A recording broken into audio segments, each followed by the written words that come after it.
Anda kembali menyaksikan Nusantara Economic Updates dalam segmen Industri 360 bersama saya Lenggracia.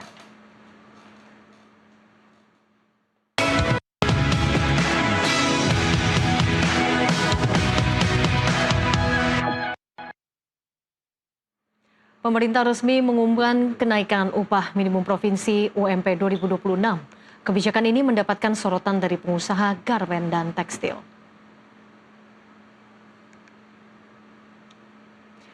Kalangan pengusaha meminta pemerintah daerah tidak lagi menetapkan upah minimum sektoral bagi industri padat karya. Kebijakan tersebut dinilai menambah beban biaya usaha di tengah pelemahan industri.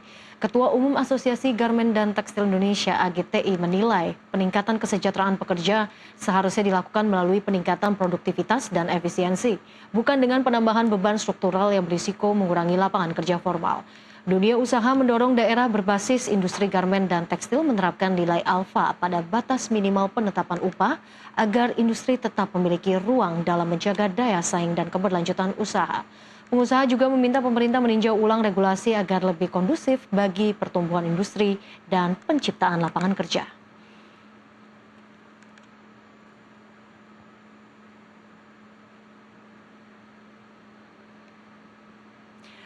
UMP tahun ini kembali naik. Di satu sisi diharapkan dapat menjaga daya beli pekerja, namun di sisi lain pelaku industri menyebut beban biaya produksi semakin berat.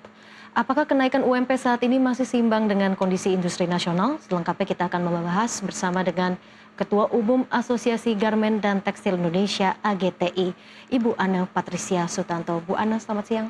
Selamat siang. Terima kasih sudah bergabung bersama kami di Nusantara Economic Updates pada siang ini. Bu Ana, kalau kita lihat di sepanjang tahun 2025 memang industri garmen dan tekstil ini menghadapi banyak dinamika ya Bu. Jadi dari melemahnya permintaan, kemudian juga masuknya produk-produk impor ilegal. Anda menilai untuk tahun 2026 ini seperti apa? Apakah mulai menunjukkan adanya tanda-tanda pemulihan, Bu Ana? Oke, terima kasih Bu Ellen. Jadi saya kasih konteks dulu ya. Jadi 2025 itu tantangan untuk dunia garmen dan tekstil ekspor itu tentunya adalah karena adanya Liberation Day. Dengan adanya Liberation Day, otomatis dunia bergoyang terutama dari sisi sektor perdagangan tekstil dan garmen. Karena waktu itu Presiden Trump menyampaikan bahwa beberapa negara yang defisitnya sangat besar dengan US itu diberikan reciprocal tarif yang sangat masif. Sehingga salah satunya adalah memang negara China yang merupakan negara yang paling besar defisitnya dengan US. Sehingga memang pada saat itu negara China juga melakukan yang namanya praktek ekspor ke negara-negara lain yang jauh mungkin lebih kompetitif dibanding domestik Indonesia sendiri. Sehingga untuk dari sisi Indonesianya, waktu itu ekspor kita memang sempat terkendala karena memang waktu itu kita dikenakan juga 32%, tapi akhirnya pemerintah kita berhasil menegosiasi reciprocal tarifnya adalah 19%. Sehingga permintaan itu kembali bermunculan dan untuk ekspornya sendiri saya rasa cukup stabil. Itu seperti yang saya sampaikan last year ya 2025. Hanya untuk domestik Indonesia, seluruh industri garmen dan tekstil Indonesia perlu fokus bagaimana meningkatkan daya saing. Karena tentu saja negara-negara yang lebih tinggi reciprocal tarifnya dibanding Indonesia akan mencoba masuk ke Indonesia karena mereka perlu pangsa pasar yang baru. Dan Indonesia sebagai negara keempat terbesar secara populasi adalah negara yang konsumennya cukup besar. Sehingga memang banyak produsen lokal yang tidak siap menghadapi ini. Sehingga waktu itu kami sebenarnya di Apindo, AGTI karena baru Oktober 2025 terbentuk, kita menghimbau kepada pemerintah bagaimana memberikan suatu struktur incentivize atau bagaimana industri ini yang merupakan notabene padat karya bisa tetap bertahan dan berdaya saing. Sebenarnya key-nya sebenarnya bukan masalah bertahan tapi berdaya saing. Karena terus-menerus masalah import baik legal atau illegal akan terus menjadi momoknya kita kalau kita tidak bisa berdaya saing.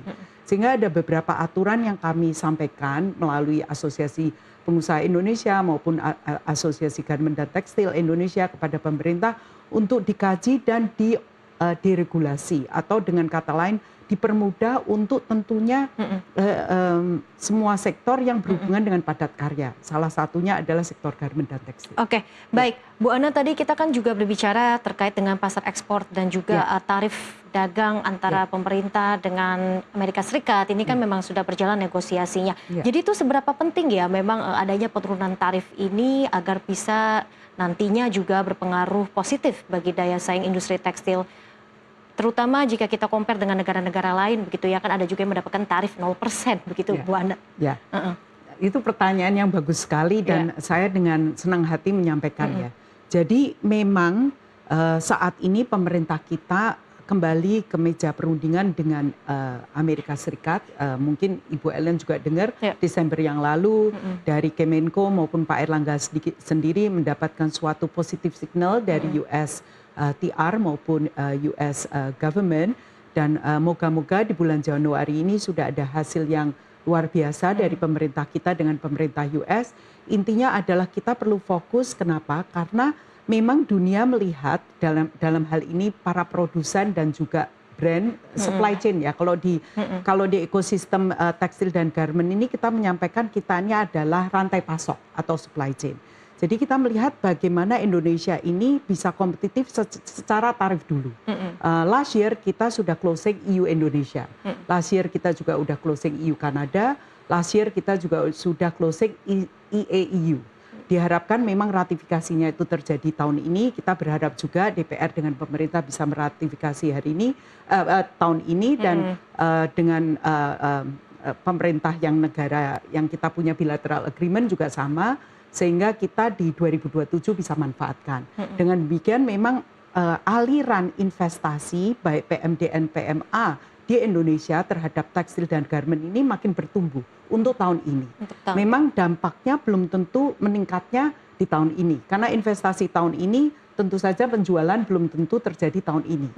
Kemungkinan besar di tahun depan, dan itu klop dengan ratifikasi yang sudah kami harapkan di Asosiasi Garment dan Tekstil terjadi akhir tahun ini, sehingga efektif 2027 kita bisa mendapatkan keringanan akan tarif, terutama Europe kalau untuk sektor kami adalah 0% langsung, dan kita mengharapkan Eastern Europe juga, dan Kanada hopefully kita ada better terms.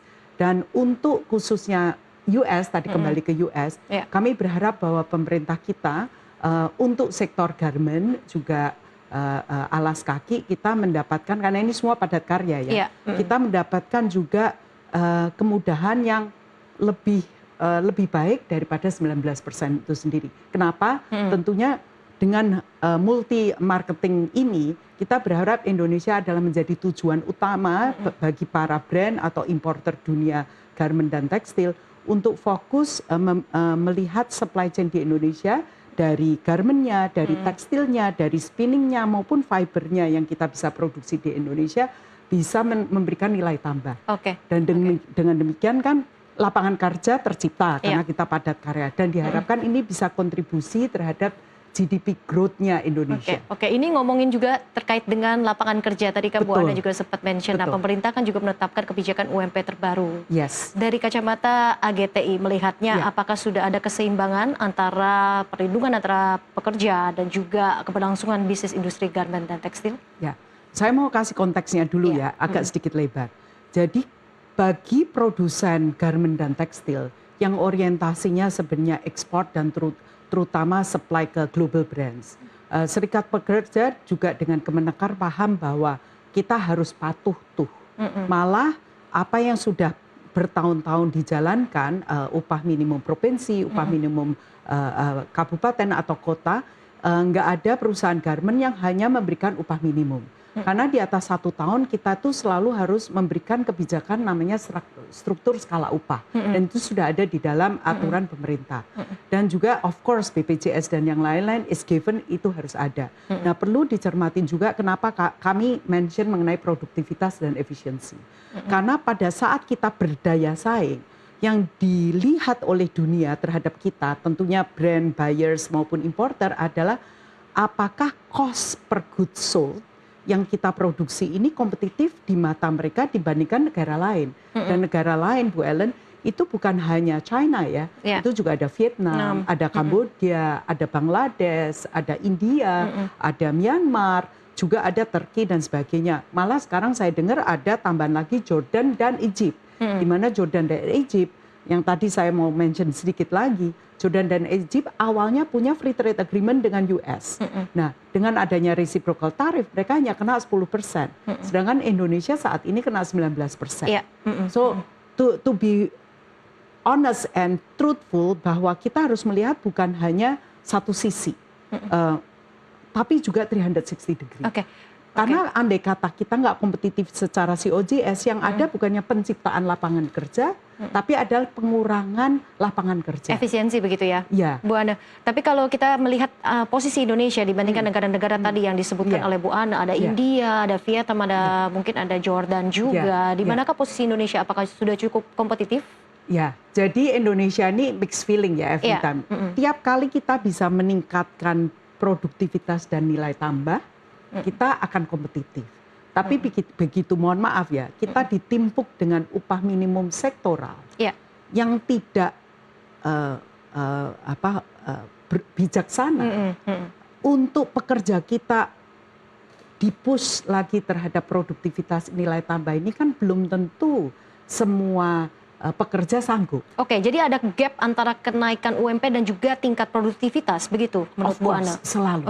Oke. Misalnya Bu Ellen beli baju, kan sebelum lihat labelnya ngelihat dulu bagus atau enggak, dan tentu saja kita ngelihat harganya. Kita, mohon maaf ya, juga nggak lihat made in mana kan. Tapi tentu saja yang laku pasti yang bagus, stage-nya juga bagus, style-nya bagus, fabriknya bagus, juga price-nya yang bagus. Jadi semua konsumen di dunia of course memperhatikan itu.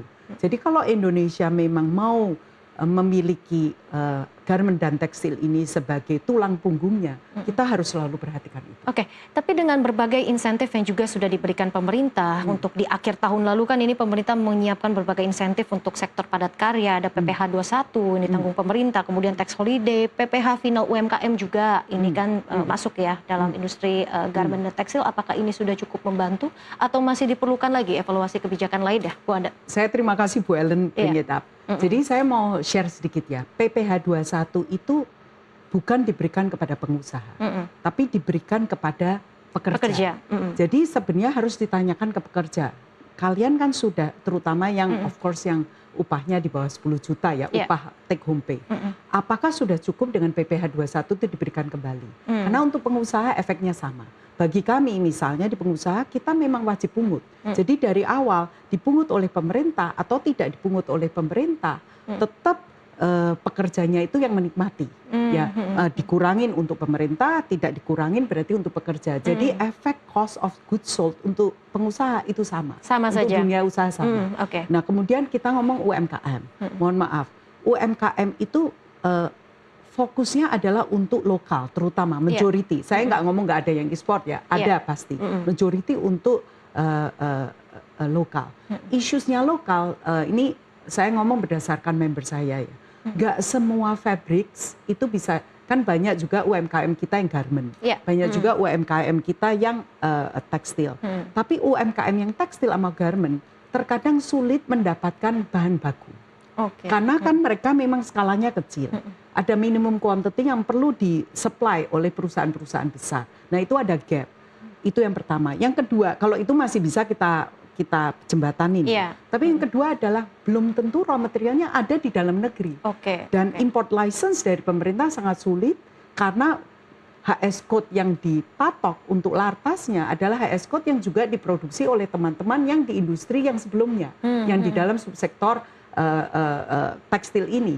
Jadi untuk kami sebenarnya kita perlu bijak dan cermat menyiasati, atau bukan menyiasati ya, menyiasati bahasa yang negatif, tapi memberikan wacana bahwa sebenarnya import license itu harusnya tidak dipersulit, dipermudah untuk barang-barang yang tidak diproduksi di Indonesia. Karena supaya UMKM ini juga jalan. Karena bayangkan kalau kita ngomong sama UMKM kita, dia masa harus tergantung kepada seluruh kain yang hanya dibuat oleh Indonesia, di mana mungkin ada beberapa hal yang tetap harus diimpor, tapi dia sulit. Produksi apa yang akan diproduksikan untuk kita sebagai konsumen, untuk kita bisa pakai dengan baik. Oke, baik Bu Ana, ini mungkin pertanyaan terakhir. Ya. Kita kan lihat memang kebijakan UMP ini seolah menjadi persoalan setiap tahun yang cukup berlarut-larut ya pastinya. Dan tadi juga sempat disampaikan dari sisi pandang pelaku industri menilai bahwa kebijakan kenaikan UMP ini memang ada gap dengan tingkat produktivitas. Jadi sebetulnya apa win-win solutionnya dan juga apa mungkin rekomendasi dari asosiasi melihat kebijakan pemerintah selanjutnya mungkin terkait dengan daya saing dan juga peluasan pasar di garmen dan juga tekstil. Oke, baik, terima kasih. Jadi ada beberapa hal yang kita sudah pernah sampaikan. Jadi melalui Asosiasi Pengusaha Indonesia, karena kebetulan saya juga wakil ketua LK Tripnas, kita sudah pernah menyampaikan kepada Kementerian Tenaga Kerja untuk kita coba benchmarking di negara-negara yang sudah berhasil. Apalagi tahun lalu Bapak Presiden di Sarasehan tanggal 8 April juga sudah sampaikan, coba kita contek negara-negara yang sukses. Contek bukan berarti niru persis ya. Kita kembali nanti kepada tanah air, terus mereview apakah regulasinya mereka bisa kita aplikasikan secara bijak di Indonesia. Tapi PR itu perlu kita lakukan bersama dengan serikat-serikat, bersama dengan pengusaha, dan itu kita bolak-balik sudah sampaikan. Why don't we do benchmarking terhadap negara yang berhasil, dipandang oleh kita berhasil ya, karena kan kita ngelihat of course dari angkanya yang bertumbuh dan GDP-nya kebetulan kalau di Vietnam kan 8%, itu kan yang diinginkan bersama. Nah yang kedua adalah kita melihat juga dari sisi daerah. Karena nggak semua daerah itu banyak populasi industri, padahal butuh industri masuk. Nah kalau UMK-nya udah terlalu tinggi, bagaimana industri mau masuk? Sebenarnya pemerintah daerah bisa sebenarnya harus bisa di mapping begitu ya. Betul. Oke. Ya, sehingga kesejahteraan kita ini merata, bukan hanya di daerah kota atau kabupaten tertentu. Tapi juga di kabupaten kota yang memerlukannya. Jadi kita pernah mengusulkan sebenarnya upah padat karya bagi daerah-daerah yang kurang diminati oleh industri untuk masuk atau investor untuk masuk. Dan upah padat karya itu bukan upah sektoral, tapi mungkin malah di bawah upah minimum untuk bisa pelan tapi pasti supaya bisa tercipta pemerataan di situ ya, Bu Ana ya. Last but not least, tiap tahun kita ingin kajian mengenai produktivitas efisiensi ini dibenchmarking dengan negara tetangga. Karena mereka aja ngintip kita, kenapa kita nggak ngintip mereka? Sehingga competitiveness kita ini bukan hanya tahun ini, tapi juga sustainable. Sehingga kan kesejahteraan pekerja kita bukan tarsok, tapi forever. Kan tarsok tuh ntar besok ya, tapi forever.